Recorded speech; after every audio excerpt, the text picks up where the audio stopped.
জমিতে এইভাবে আমার সাথে রক্তারক্তি ঘটনা ঘটে গেল।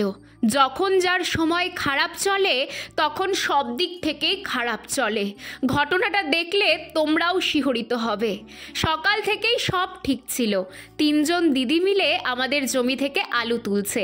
বস্তা বস্তা আলু বাড়িতে নিয়ে যাওয়া হচ্ছে।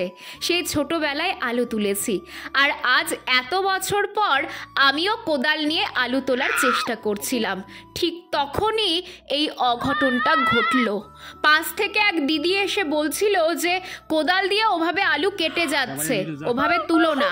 সেটা শুনে আমি যেই কোদালটা সরিয়েছি অমনি নখের ওপর দিয়ে মাংস সহ কোদালটা চলে গেছে। ভাগ্যিস সেই সময় জমিতে বাবা ছিল। অনেক বকাবকি করলেও সঙ্গে সঙ্গে আঙুলটা চেপে ধরে রক্ত বন্ধ করেছে।